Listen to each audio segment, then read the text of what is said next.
So I don't know if this has ever been done before, but I got this idea on a bike ride one day thinking it would be great to bring together 3 of the top independent broker dealers in the industry in LPL, Cetera, and Ameriprise, and they all agreed to do it.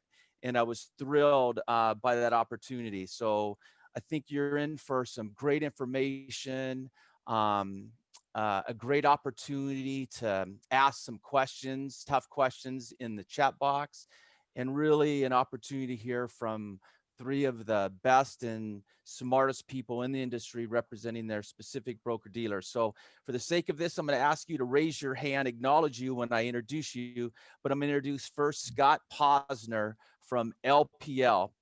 And Scott is here to attest that there's something west from the East Coast in San Diego. Is that right, Scott? That's a good point. Yep. Okay, that's Yes. where we're located. All right, Scott's with LPL in San Diego. And Scott has a lot of years in the experience. He's vice president of business development for LPL. He has previous experience at BNY Mellon, and he's been in the industry a long time. And more recently with LPL, approximately about the past 2 years. And Scott, you might be the closest to any one of us here in figuring out the vaccine. Is that apparently in your bio you have a degree in organic chemistry? Is that true? That is true. A bit of a distant part of my past, and I don't think I can help you sort out the vaccine, unfortunately. Other than to say, I'm a big believer in science, and I'm a big believer that there will be a lot of success with the vaccine soon. Okay, outstanding. And then also to mention an MBA in finance from Columbia University and graduating with honors. So Scott, thanks for being here today. Thanks for including me, Jeff. I'm excited to participate. Outstanding. And then we have John Pierce from Cetera. Can you give a little wave of the hand? Outstanding. Nice. Thanks, John, for being here. And John has about 30 years of experience. He has a little unique background to others on this group here, where he's been had previous history at Stifel, Merrill Lynch, Ameriprise, and now Cetera. So wealth of knowledge, wealth of experience that you can lean on in your new role with Cetera. And John, you didn't want to mention this, but I got to ask you if this is true, because we kind of were a little bit taken back. Did you just recently get a doctorate in education from the University of Pennsylvania? Is that true? It is true. Yeah. Okay. I think it's important to be a lifelong learner, and I don't think I knew what I was getting into when I did it, but my dissertation was on the impact of coaching and mentoring for tenured leaders in financial services. So it was a fascinating study, and I'm glad I did it. I hope I never have to read it again. Okay. All right. And you look like what, you're in your 40s, so you got your doctorate in your 40s, early 40s. Is that something there? Thanks, Jeff. I'm 56. Okay, 56. Okay. And a little claim to fame too. John's done 12 Ironmans. And those of you that don't know what an Ironman is, it's a 2.4 mile swim, 112 mile bike ride, and then a marathon. So outstanding. Thanks for being here. Now let's be clear here. I can't hold a candle to you. You've done 42. Fake news. We're not here to talk about me. Fake news. And then we have Manish Dave from Ameriprise. And Manish, you might be the only one here with a political science major degree background, and you're from the city of Atlanta, state of Georgia, where there's a big recount going on. So do you have any predictions on the 2 Republican senators, what's gonna get flushed out there in the state of Georgia while you're working hard at Ameriprise? Well, Jeff, I'm glad you brought up the fact, because I can't go about 10 minutes without getting a text or seeing a commercial or something reminding us of the runoff we have going on. All I can say is I hope everybody votes. And it's going to be interesting to see. Cool. And Manish, you Are might have. Are you waiting for a prediction? Yeah. If you know, Good. and then you have you might have a little bandwidth issue there. So if in case I can't hear you as well, I'm gonna ask you to turn off your video. So we'll just kind of see how that flushes through. Just to make sure that you can be heard. So Manish has been with the Ameriprise since 2006 and has since seen some tremendous growth there that he's been the leader of within one of the leaders there within their development. So what I want to do is I want to try to make this as real as I can, and for you, the audience, and really understand what is the value proposition of of these top 3 broker dealers out there, and why would you consider them if you're leaving. But first, Mark, I'm going to ask you to, if you could help me tee up some polling questions. I do just have 2 polling questions for you, and then we'll get rolling. If it's going to appear here on the screen. One of the questions is that we would like to know, where do you get your information from to learn in the industry? Not about the market, but the industry in general. So just I'm going to take a couple minutes or a few seconds for you to just, if you could click those boxes, where do you get your information from and determine when advisors are on the move or learning about the industry? So I'll be quiet here for a second.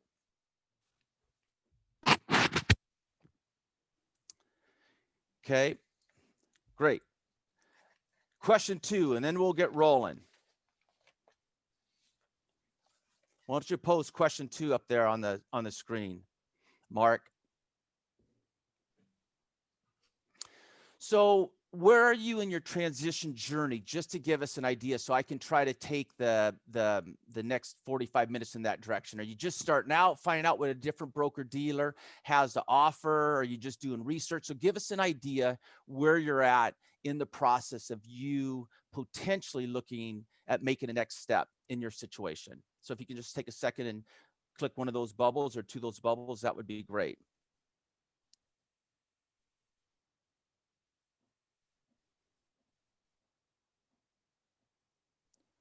Perfect. Okay, let's roll. So Scott, if you don't mind me starting with you, Scott from LPL, could you, explain what is the value proposition of LPL? Why would someone want to leave their firm and consider LPL? Appreciate the question. Kind of love always talking about LPL. So thanks for teeing this up for me. Look, it's interesting when I think back over the 30 years of our history, we have gone through a tremendous amount of change, and we have evolved to what we used to, our founding was as an independent broker dealer, and we still very much hold to that value of independence. But today we consider ourselves first and foremost a wealth management firm with this amazing wealth management platform. One that's supporting the evolving needs of financial advisors, which also includes brokerage capabilities. But it is a lot more today than just brokerage capabilities. We have the ability to support advisors across the entire wealth management spectrum, from a traditional 1099 independent financial advisor all the way now to a W-2 independent employee. And I'll underscore that because we view our independent colleagues, our W-2 colleagues, as independent employees, and then everything in between, including RIA only affiliations. And that is, that's how we think about our ability to meet advisors wherever they are at and how they want to be supported. And when I think kind of more broadly about, how is this relevant to just kind of the broader broker dealer and the value that a broker dealer brings, I think this evolution is allowing us to frankly attract advisors who are aligned to our vision. And so kind of here are a few things I would share with you. One, we do one thing. We take care of our advisors so they can take care of their clients. That is our singular focus. We don't run an investment bank. We don't manufacture products. We do not have conflicts of interest. We are very focused on helping our advisors grow. We are very focused on supporting our advisors with the management of their practice to drive efficiency and productivity gains. And we are very focused on being, frankly, the easiest firm for an advisor to join and do business with. And that starts with our dedicated 80-person transition team. I mean, if you think about what is one of the most scariest parts about making a move, it's that transition. And we have this well-worn process to make that as easy as possible. And we're able to achieve all of this through our size and scale and our self-clearing capabilities. when I reflect back on what we do every day, it truly is, Jeff, an honor and a privilege to support the over 17,000 advisors representing over 800 billion in AUM who have entrusted LPL to be their partner. And it's this scale that allows us to reinvest year over year in our technology, our services, and our capabilities to the tune of an investment of $1 billion per year that we commit to. And then when I look out more broadly, the really interesting thing here is that we're in an industry where the pie is growing. And if you look at total assets in the advisor mediated advice channel today, it totals around 22 trillion. And that's projected to grow to 35 trillion by 2030. So this evolution is certainly being supported by the growth in the industry, and just, I think, the amount of opportunity that just sits in front of all three of our firms that are participating on this call today. Outstanding. And I'm going to follow up with a couple things there, but that was great. Thank you, Scott. John, why don't you go next? Cetera, unique platform. Go ahead. Explain to the audience about Cetera. Thanks for having us. All three of us really appreciate it, and I've enjoyed working with you over the years and look forward to continuing. So I really appreciate what you've been doing and really how you've grown your practice. You know, everything we do is really about growth and investment. Our sole focus is on the financial professional, and when you think about growth and investment, growth can be very personal to a financial professional, for their team, for their practice, for their clients. And when we think about investment, I think more of the Cetera Financial Group umbrella, where we invest a significant amount in technology capabilities, legacy support, recruiting into your practice to help you grow, things like compliance and supervision, and helping you to maintain a great practice. So that investment from our private equity partner, Genstar, who's been an amazing partner, is the umbrella. But the real value is within our 5 different communities, Jeff. So if you think about being part of an OSJ, or being a sole practitioner, or being a bank or credit union, or being a tax professional, or being part of a branch network. You know, we have 5 different communities where you've got 1,000 to 2,000 people in each community, and so your voice is heard. You know, you're not a rep number. When you call up to solve a problem, you're not given a rep code. It's a unique platform that really is differentiated by what is a specialty. And so, you know, when I think about what is the value, it's the investment that we make across the platform, but more importantly, it's the investment we make in each of our 5 different communities, where we really have a sole focus on that financial professional. So I appreciate the question. Yep. So maybe if you can, just for a second here, and then we get to Manish. You say 5 different platforms. Kind of, for the audience, they may not know what that is. Just, can you touch on the 5? Sure. So we've got 5 different communities that have evolved over the years, and again, I echo Scott's view. I believe the 3 of us over the next 3 years are going to expand dramatically, and because the pie is getting bigger. You know, if you've been paying 40-50% of your income for overhead, and today you're truly independent, you're thinking, wow, I need to look at real independence, and our 3 firms provide that. And so Cetera has an OSJ structure. So if you want to be part of a community, have local supervision, tuck in, we have multiple large entities, large OSJs. If you're a sole practitioner and you want to affiliate directly and you would like to have home office supervision, we can help you there as well. We've got a really interesting tax professional program, Cetera Financial Specialists, where CPAs and affiliated people will come into the wealth management arm and grow within Cetera Financial Specialists. We also have a branch network, which was a former Forrester. So we have 42 different individual branches where advisors can land in. as employees. And then, of course, we have our institutions platform, which is for our banking clients and our credit unions. So a little bit of something for everyone. Okay, outstanding. Manish Dave, raise your hand down there in the bottom corner. It's been the vanguard of helping lead Ameriprise the past few years in its growth with advisors. So Manish, why don't you share with the audience the value proposition of Ameriprise Financial Services? Absolutely, Jeff, and just want to echo, thanks for putting this on here today, and it's great to be here with John and Scott to talk about what we all love to talk about, which is our, what we get to do every day and the people we get to serve.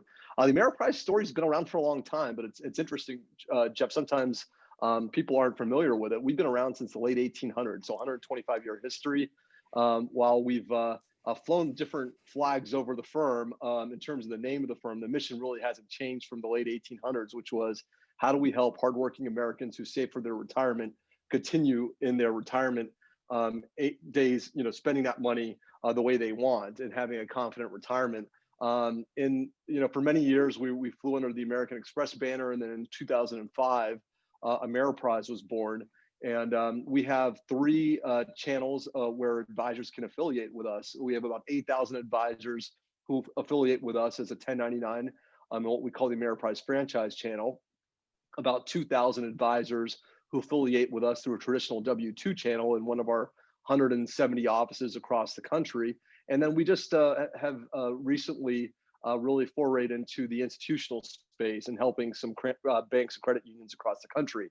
All of those, while we have different ways to affiliate, just like some of my colleagues here today, it's all with the same mantra, which is how do we help advisors grow? How do we help them serve their clients, all within the realm of advice? And I think we would all probably agree that as much as our business has kind of ebbed and flows over the years, at the end of the day, what we're helping clients do is to navigate all that's coming at them through volatility, geopolitical, everything else, and regulations, and how do we really deliver advice effectively? And that's really what we at Ameriprise are here to do. And so if you look at whether it's advisor retention, client retention, satisfaction, all of the metrics which we can get into, the proof is in the pudding. But it's I think it really comes down to how do we, common theme that you'll hear today is just how do we help advisors continue to serve clients with all of the opportunity as well as challenges that we face every day. So Manish, thank you. So would you say that it's more client-centric for Ameriprise, where you're focused on helping the advisors help the client, or more focused on the advisor? I mean, just so the audience is there a priority of the client first, advisor first? Talk about that for a second. Yeah, no, absolutely, Jeff. It's a great question. I think you always have to, begin with the client in mind. Now, at the end of the day, advisors are delivering the advice value proposition to clients. It's how do you support the advisor the most effectively and surround them with the tools to be the most effective in serving the client in today's ever-changing environment. And so, you don't need to spend more than half an hour to look on CNBC to watch a commercial to tell you why a robo or someone else can be doing the job and displace the role of the advisor. And I think what we look at it is how do we make sure that, knowing that advice is our business, how do we surround the advisor with the best tools, the best expertise, the best environment to be able to deliver that? It's what we call actually our advisor client experience. And so we spend a lot of money, a lot of time listening to our advisors tell us this is what they need to really compete and really deliver advice most effectively. But it's all with the advisor and the client in mind. Okay, so here's the challenge for the audience. If I'm sitting out there, I've got Tom Brady, I've got Russell Wilson, and I have Drew Brees, all great quarterbacks in the NFL. How do you differentiate? How does the advisor understand who's the Tom Brady, who's the Drew Brees, and who's the Russell Wilson? Because there's a lot of goodness in each broker dealer. So Scott, what would to start with you, how would someone see LPL? Why would someone decide with LPL, do you think, over the alternative? Well, And who do you want to be? Tom Brady, Russell Wilson, or Drew Brees? Who do you want to be? I'll do what we always do, which is what's most important is, what does the client want? What do the advisors want? So I won't pick one of those stars that you listed out there, because what I'm really focused on, and our team's very focused on, is what's important to that financial advisor. There are different fits that are going to be good for them. And so it's really important to us to understand what it is they're trying to achieve. And so what do I mean by that? Everyone is at a different point in their business cycle. Someone may be getting close to retirement and they're trying to figure out, how do I monetize this in the most efficient way? Someone may be early in their career and they're trying to figure out, how do they grow their practice in the most efficient way? Someone may be somewhere in the middle and want to do lots of M&A activities. And so I think it's the first thing, if you're a financial advisor and you're trying to sort out what is the best place for me to land, I think it's really important to understand what is important to you and what are you trying to achieve with your business. And then having a clear articulation around that, prioritizing what it is that you need to get first. Is it technology? Is it capital to do M&A activity? Is it support with your practice management and you need consulting support, right? And you can kind of keep going through that list. I think the other thing that underscores all of this, and I think John was touching upon this a little bit as well, you need to make sure it's the right cultural fit. And the way to do that is to actually go and spend time and talk to and meet with the variety of firms that are out there. Because at the end of the day, whether it's an employee looking for a new job or a financial advisor looking for a new home or a new platform, a new affiliation model, at the end of the day, the culture is ultimately the most important thing. And so that comes from time. We like to think at LPL of ourselves as being a very advisor. You ask, what comes first, the advisor or the investor? We are a very advisor-focused firm. That is job one. We deliver through our advisors to make sure the investors are getting everything they want, but we sit behind the advisor, right? We're a little bit of the intel inside. We have, there are other competitors out there that want to come out with a big brand and be national, and that's the right fit for some advisors. For us, is we want to be behind the scenes. We want you to own your business, and we're going to help you run it and run it in the most efficient and effective way. And so I think for a financial advisor to understand how they want to operate their business is the most critical, and then come in with a kind of a bit of a mental scorecard of, as you're going through the process, what are those things that are most important and who's able to deliver those. I think the other thing I would share, and I think this is true, right before joining LPL, I was at IBM in their consulting practice. And I had a front row seat to what's going on with technology, right? And the innovations that are happening with technology. And this is true across all industries. Technology is changing every industry, certainly financial services, but in every industry at a pace faster than we've ever experienced. And it is absolutely critical that whoever you align yourself with, they do three things, and they do three things really well. One, they have the resources and the scale to invest in technology, because that's going to be the defining line. Two, they're investing in the right technology. And three, they're able to deliver. I made a living at IBM for all these big banks that couldn't deliver on their technology. That was my bread and butter.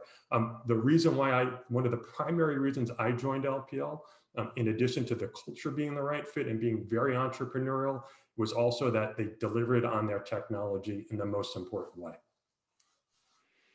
Okay. Outstanding. John, I'm going to come back to you. You've had experience in the industry. You chose to go to Cetera. Is there a unique value proposition why an advisor would go to Cetera? And of the 5 different channels, so talk to that. Yeah. So great question. Thank you for the question. Let me first address why I'm here. I'm here because of data.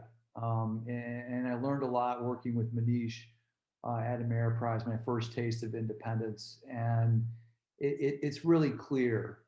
Every financial advisor right now, because of COVID, is independent. And I didn't anticipate that joining here earlier in the year. But if you look at the data, over the last 3 or 4 years, and you look at the data from 8 till 10, it was very clear that the movement has been towards some form of independence. And so I'm thrilled that I have the ability to work at a firm that's well capitalized and that has a lot of choice. Because one of the things that can be frustrating is, being told what to do, what to sell, how to do it, and really not having the ability to build your enterprise value. So when I think about people that are going independent, and when I think about Cetera, we all say growth, but how do you get that growth? And so we work really hard to help our individual entities and within our 5 communities grow their enterprise value, whether it's through practice acquisitions, whether it's leveraging our recruiting team to add people to that team, because this should not be about the upfront check.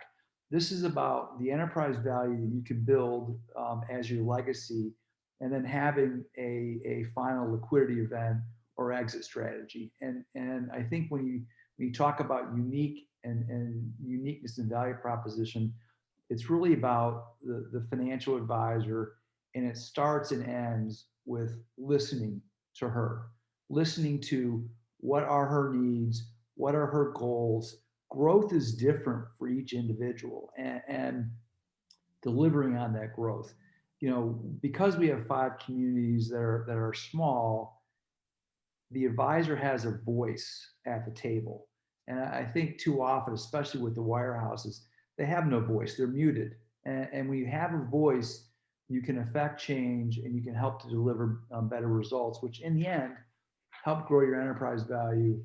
And as you do that, you must deliver, as Manish said, on client expectations.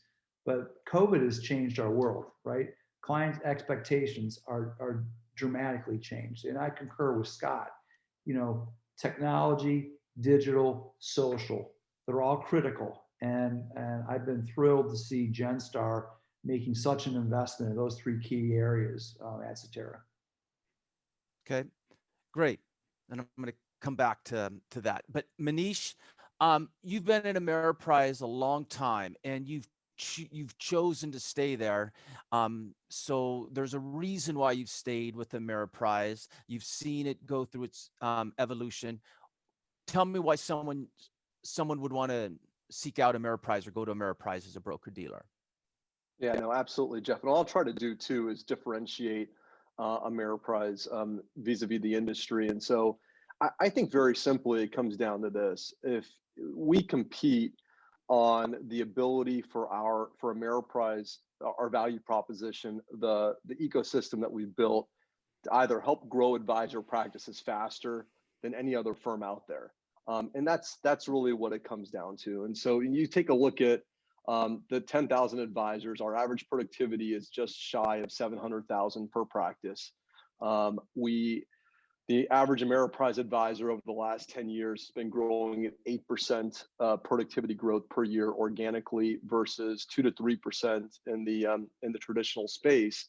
And you kind of step back and say, why is that happening? And what we believe in our hypothesis is that we have an ecosystem that we've built that combines everything from technology, marketing systems, the operational aspects of running a practice, to the supervision aspects of all of it stitched together with leadership coaching, and built in an environment where you could really optimize your productivity, and you could bring people from the back office more, from your local staff into the front office, and make them more productive. And so all of that kind of gets down to, how do we help grow advisor practices? We do business planning, and it's great to hear Scott and John talk about it starts with everyone's kind of individual business planning goal.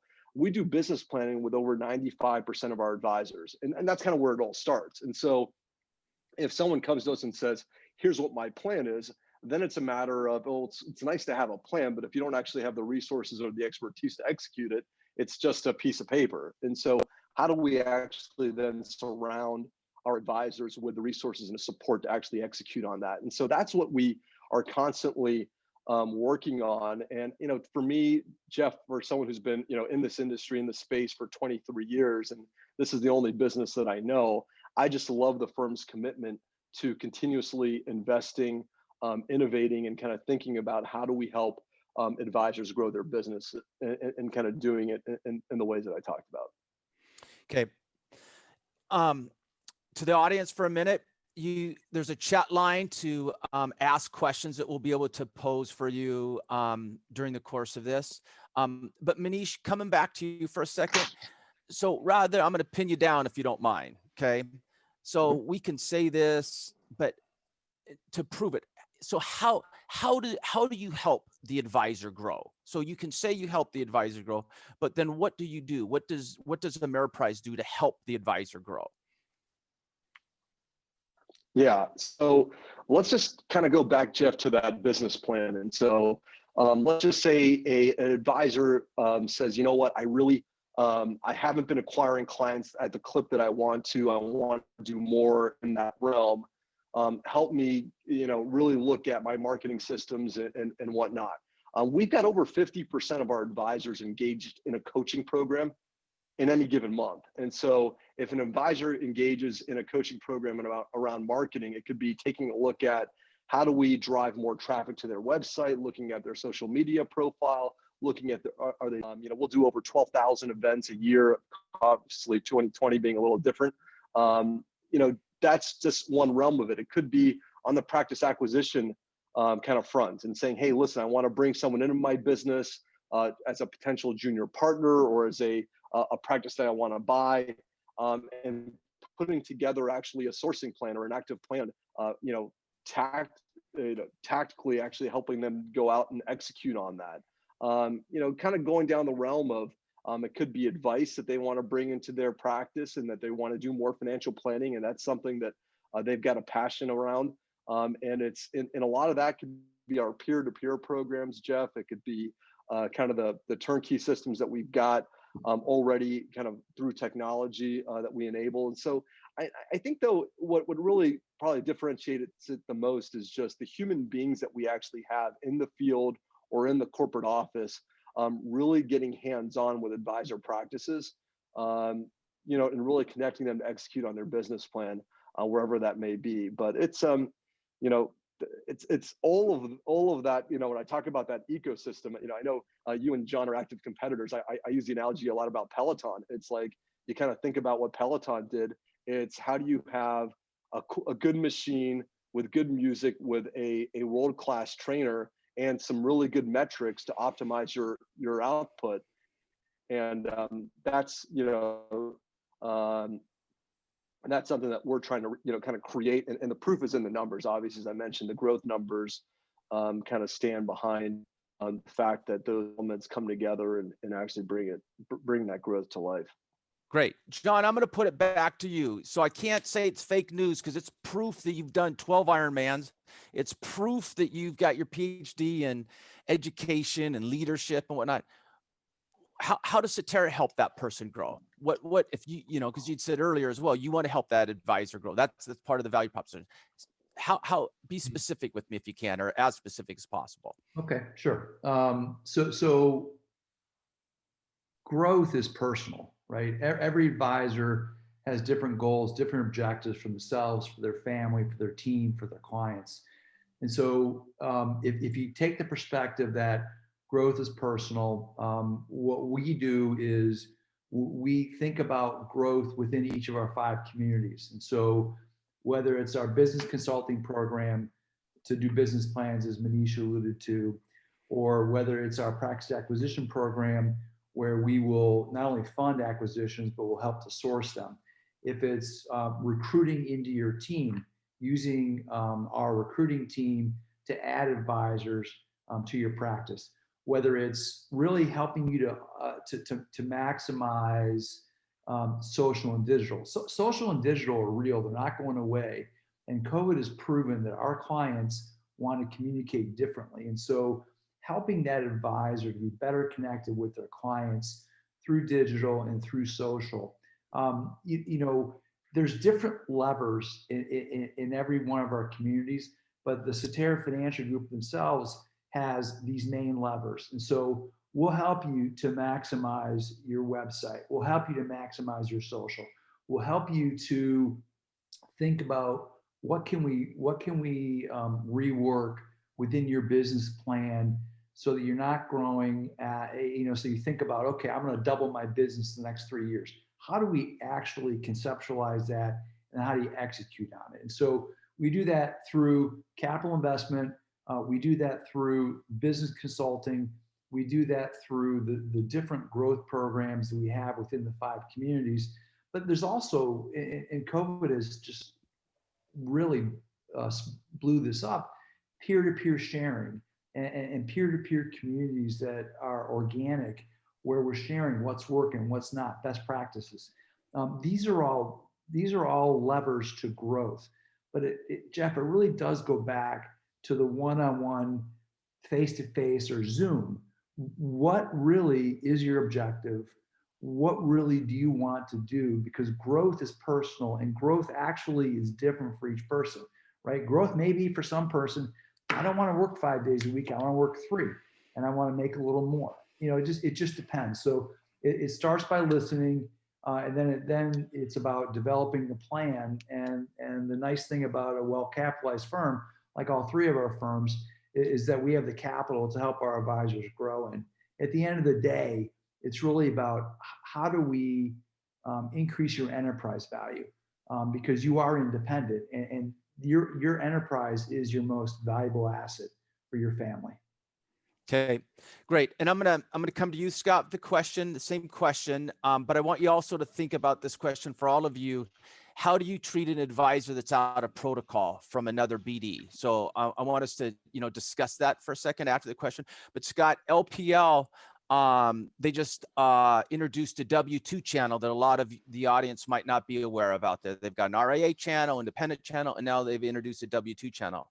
So if you want to touch on that, Scott, for a second, but two, how could LP within those different channels, how does LPL help their advisor grow, if that's in fact what an advisor wants to do? Excellent. So look, we now have the ability to affiliate into our platform in any way that is the right fit for a financial advisor. So as you noted, we now rolled out a W-2 affiliation model. So for those that want to have a taste of independence but aren't quite ready yet to do it all themselves, and it's still important for them to deal directly with a company and have that W-2, whether it's because of the healthcare or whatever other reasons may be important to them, we're able to provide them support there. We're also able to support them if they want to come in and as a true RIA only, and we can provide them custody support.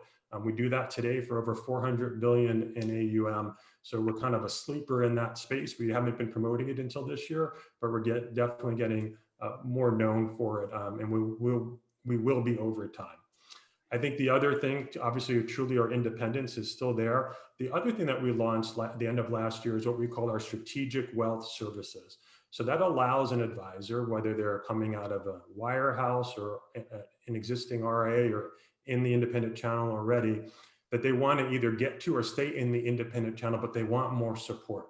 They want help with technology. They want help with real estate. They want help with payroll. They want help with admin support. And so we wrap all of these belts and suspenders and scaffolding that allows them to easily transition into an independent environment without having to take on all of the risk and headaches of being 100% 1099 and kind of on your own to do it. And we've had a lot of growth in that affiliation. And all of that really anchors around kind of what I would say are the 3 tenets of what we stack against of how we support financial advisors with their growth. So the first is, and you've heard some of this, right? Dedicated consultants. We have assigned dedicated consultants to our advisors to help them with their practice management and to make sure that they're getting all the tools and capabilities that they need to support their investors. They may have some high net worth clients that they need some help with. They may have some specialty needs with trust accounts that they need some help with. They may have some banking needs that they need some help with, right? So we wrap them with that layer of support. The second thing we do is we leverage our balance sheet. We have a very large fortress strong balance sheet that we deploy to our advisors. And we couple that both through capital loans, but also with a dedicated M&A team. So we have a team within LPL. All they do is M&A for our advisors. In fact, in the last 2 years alone, we helped transact over 300 M&A deals for our financial advisors. So we are active. We know the space well. We know how to help folks maximize the value, and we know how to reduce the time to a deal to a third of what it would cost and for them to do it on their own. And then the third piece that we stack is the whole area around business solutions that we launched a couple of years ago. So we now, and I think have mentioned earlier, we provide virtual admin support. We provide virtual chief marketing officer support. We supply virtual chief financial officer support. We supply virtual tech support. So what we're able to do now is through a variable cost model, help create capacity so that a team or a financial advisor or a firm can grow at the pace that they need before they have to start incurring lots of additional fixed costs. And so we allow them to step into that growth over time. And a couple of things I would share, those advisors that utilize our CFO or Chief Financial Officer solutions grew net new assets 2 times more than the average advisor, and their valuation growth went up 40%. And then those utilizing our marketing solution team in the first 6 months, working with our digital marketing consultant, increased new clients by 18%, and then within 15 months, increased assets per client by 15%. So we're seeing real tangible growth happening in effects by leveraging the support that we're able to bring to bear at a very individual level. And the nice thing about this stack is you can pick and choose. It's completely a la carte. You choose as a financial advisor what you want to leverage. You can use all of it, you can use some of it, or you can use just one piece of it. Okay, outstanding. Little sideline note, at the end, you also, for the audience out there, that each representative here, Scott, John, and Manish, they'll also be talking a little bit about the structure of their deals for candidates. So stay tuned for that. I also want to let the audience know I'm a Barron's advisor, and what all 3 people are saying is, if we want growth, I mean, these are great opportunities. If you want to grow your book, if that's what you're looking to doing, I mean, they're all talking about growth. I mean, you could feel the energy from them describing the value proposition of their broker dealer. So if you're probably not interested in growing, these broker dealers of LPL, Cetera, and Ameriprise may not be the place, but that's outstanding. I mean, we're such in a great profession where we can grow our book. We've got resources to help us do that. And, to John's point, everyone's individualistic. It's up to us. Touch a little bit on the advisor out of protocol. Who wants to, does anyone, you want to address that at all? How you guys handle that at your firm? Sure. Yeah, Jeff, Go ahead, Manish. Yeah, we've been big believers of the protocol for many years. And listen, I think that at the end of the day, the protocol has served a really good industry purpose in terms of allowing advisors to have the flexibility and to move between firms if for one reason or the other that they're feeling like their firm isn't delivering for them. And so clearly you saw a few years ago when a couple of larger firms kind of pulled out, there was some uncertainty around what was going to happen with the protocol. Thankfully, I think we've seen that the protocol stayed in place and it continues to be a meaningful part of the industry. At the end of the day, at Ameriprise, we will, of our total recruitment activity, I would say 70% of it is protocol, 30% non-protocol. And it just, we provide our advisors when you put on an Ameriprise jersey, we provide them with full legal support. And so whether that's in our W-2 channel or 1099 channel, Ameriprise will pay to have the legal support. And kind of going back to what we've talked about a lot today, we go through a thorough review of everyone's individual situation and make sure we get counsel to help navigate us through so that the advisor can have a good transition depending on they're coming from a protocol or non-protocol firm. Our stats, Jeff, are pretty similar in terms of the asset and revenue ramp ups of people are coming to our firm from either one of those protocol or non-protocol firms. And so it may take a little bit longer with non-protocol just because there's a little bit more communication that has to happen and steps in the process. But ultimately, as long as the advisor has, which, they usually do, has a great relationship with their client, they're going to bring that client with them. We do also benchmark kind of our onboarding statistics with McLaughlin in the industry. And, we're proud of the fact that, we've actually got the best in class onboarding results measured by McLaughlin. And that's both in our W-2 and our 1099 channel. And I think that's a testimonial to both the onboarding teams that we have, but most importantly to the relationships that advisors have with their clients and doing a good job of navigating them through a transition. But that's just a little bit about kind of protocol, non-protocol, what we see out there. Okay. Scott or John, do you guys want to touch on that? Yeah, real quick. If I'm in your shoes, number one, follow the rules. Okay, just follow the rules. No shortcuts.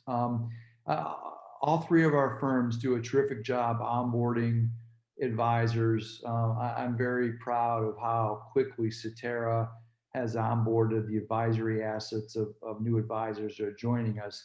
But I think just from a general safety tip perspective, always have your non-solicit, non-compete reviewed by outside counsel. Follow the rules and no shortcuts. Whenever you take shortcuts, you end up creating longer term problems for you. If you follow the rules, all three of our firms have protocols in place for onboarding people that are part of protocol and people that are not part of protocol. All three of our firms are expert at doing this. Listen to us, listen to our advice and guidance. Don't take shortcuts and just follow the rules. Okay. Yeah, Scott, I think, John, you did a nice job of summing that up, right? I mean, that's all three of our firms live and breathe this every day. We will continue to adjust as the marketplace adjusts and support whatever is required to. And, the financial advisors that are making that change should do the same. I think the most important thing is about that transition, right? Getting that support, and whether it's protocol or non-protocol, right? Getting that support in that transition. That's why we have an 80+ person dedicated team to do that day in and day out. That is their main job. And we're now seeing, expected AUM in the first 6 months now achieve higher than 95% of what was supposed to come in. And we're now hitting the 100% mark by month 10, 11, and 12. So we really have figured out a way to support these advisors, however they're deciding to join us from wherever they're coming from. okay. So I think 5 years is too long to have a plan. I think 3 years is about as long to really make it tangible and get rubber on the road. And where do I want to be, 3 years from now? So whoever would like to address it, if you were an advisor out there, and where do we think the market's going over the next 3 years? And how would you try to position yourself if you're in the growth mode where you're going to want to be in 3 years? What would you be focusing on today and over the next 3 years to get there? I'll take the first shot. Go ahead, John. So if I'm an advisor thinking about 3 years out, there are some key considerations. First is digital and social. You really need to be tied in to a very strong digital and social game plan with your marketing team. The way we communicate with clients is altered forever. And so the tech stack you're working with has to be able to facilitate transacting business easily. And you need to make sure that you are up to speed, and quite frankly, more than up to speed on digital and social. Website, SEO, leveraging LinkedIn and Facebook and any other social properties that you're allowed to do that are properly supervised by your firm. So digital and social. Ease of business. When you think about the future, we need to be able to execute business easier and quicker for our clients. COVID has basically turned the world upside down, and you need to think about, not only growth, but I can grow quicker if it's easier to do business. Manish hit on this earlier. When you're thinking about 3 years out, what's the right community, what's the right cultural fit. It's got to be good for you and your family and your team and your clients. All four of those verticals have to mesh up, and that really does boil down to culture. And so as you're looking at other firms, you really do need to think about those four verticals. We're going to talk about deals later on, Jeff, but don't focus on the upfront dollars if you're thinking 2 or 3 or 4 years out. Focus on how you're going to build your enterprise value. That's critical. The future is not what you're getting today. It's the value you're building through practice acquisitions and recruiting onto your team, and not the upfront check. Don't get lost in the optics. And then, I think finally, if you think a couple years out, where's it fun to work? You want to be in an environment that's fun, right? We've had a brutal year. It's going to go on till we get the vaccine. And I think it really has helped us to reposition our priorities, and let's work at a place where we can grow, where it's a good cultural fit, and where we can do business easly and have some fun, right? I mean, who hasn't had a tough year? So that's kind of how I think about, the next 3 years. Okay, outstanding. And I'm going to ask you a question here, Scott. One came in on the line, but so John talks about culture. Does LPL have a culture, or is it more that's the value proposition of LPL, that it's more independent, that there's not a culture? And then the question to you is, how much support person does an FA get per admin? So in terms of someone comes over on, I guess that's on the independent side. So Scott, how many advisors do you admin solution support was the question. So culture of LPL. And then if you could answer that question, and then I want to have you guys talk about what's a deal type structure of both your firms for an advisor coming in. Okay, so, Scott, and let me just add another point. Yep. So I just want to add to what John brought in, because I think it's very relevant. When you think about from an advisor perspective, I think there are 3 things that are really important, and it's no different than the conversation we're having amongst ourselves right now, which is, how do you differentiate your value, right? That's going to be absolutely critical. How do you provide that at a reasonable cost? Because cost over time comes down across all businesses and products and services. And how do you deliver that? And John was getting into kind of the digital and the social and those aspects of it. How do you deliver that at the terms that your clients want it when they want it, right? So I think those are the 3 tenets that I would anchor my thinking around as a financial advisor. And then more broadly, I would look to, hey, what's happening with the changing demographics? We're in a country that's changing pretty fundamentally, whether it's around women or the LGBTQ community or immigrants.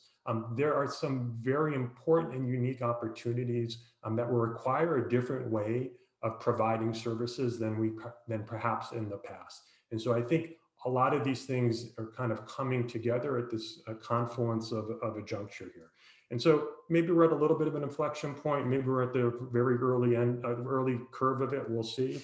But I think those are some of the additional things that I would just add on to what John said. I think, look, when I think about LPL's culture, I think the nice thing about our size is that we have lots of different communities. We have a women's community that's very strong, and it happens both locally, regionally, and nationally. We have a community for African American financial advisors. We have a community for Latinos and Hispanics that have formed together. And so what you're seeing, we have a community that's sometimes based on region, right? It's not necessarily a demographic community, it's not a gender or race community, but it's regionally oriented. And so what you see is you get to have a lot of local support and intimate support if that's important to you. If you don't want that, you have the ability to just do your own thing too, right? And I think so the beauty of what LPL is able to offer is this vast horizon of different ways to operate your business, interact with your business, and interact with your community. And so I think our culture as a firm is very entrepreneurial. So, despite our size and scale, we still operate as a very nimble and agile organization. And I think the culture of our advisors is as unique as the 17,000 advisors that are out there. and they're all able to find a home and a community to participate in. So Okay. that's a little bit how I think about that. Great. I'm going to stay with you. Could you, because I want to be sensitive to everyone's time, we're going to wind this up and I want to give some closing comments to the audience. Scott, can you talk about the deal structure of LPL? And then I'm going to go to John and then Manish.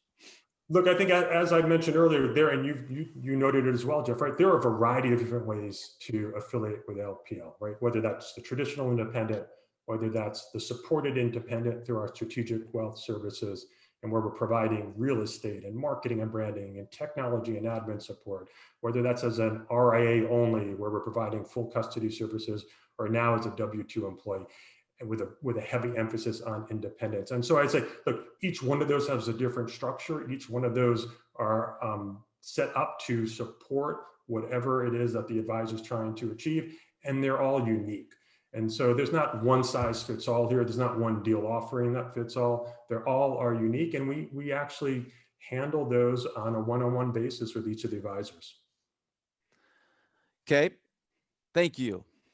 So that's not answering the question, but you answered the question. I'm teasing. That was a good Bill Clinton response, but He's a good that's a good sales guy. No, I'm teasing. But there are a lot of options is a good thing. John, go ahead. I like that, Scott. Well done. Well done. I also want to acknowledge something Scott said. 72 trillion in assets. It will be changing hands from men to women. The largest number of new businesses being started are being started by Hispanic Americans. I was really proud of Cetera when we introduced our diversity and financial planning scholarship, recognizing the need to increase participation of the African American community in our industry. And I think we all need to do a better job of that. So I want to recognize Scott for his comments, because I thought they were spot on in terms of the need of our industry to grow and evolve. Let me just be clear about our deal. We put a stake in the ground. We're not a firm that if you can fog a mirror, we'll give you a deal. That's not how we work. We're looking for higher quality advisors that have a higher propensity towards advisory. And so our deals are, cash, asset realization, pricing. And the way we think about our deals is that there's different levers, and every lever is different for people. And so someone may have a greater need for cash up front versus asset realization versus pricing. And so we do bespoke pricing for every advisor that comes in. GenStar has provided enormous capital for us. We're being very competitive in the marketplace for the people that we want. And you said something earlier that I think is really important, Jeff. We're not for everybody. If you are not a growth-oriented financial professional, we're probably not the right place. And so, we're very competitive for advisors that have high advisory percentages. And our deals are truly based on what are your needs? What of these four levers I just talked about, what's more important? And then we create a bespoke custom offer. Okay, customize. Great, thank you. Manish. All right, thanks, Jeff. We're fortunate as a Fortune 250 company with a $22 billion market cap, with over $2 billion on our balance sheet. We manage our balance sheet really well, and so we were one of 11 companies in the S&P 500 to increase our dividend in 2020, which there weren't obviously many companies that were in a position to be able to do that this year. What that enables us to do, Jeff, is if there's a good fit, and we've been talking about that all day today, whether it's values, cultural, if the alignment is there, we try to take money off the table by being very competitive from a money standpoint. And so, when it comes down to it on our W-2 side of our business, we'll offer well in excess of 300% on the W-2 side of the business, so that we can really compete for the best talent out in the industry.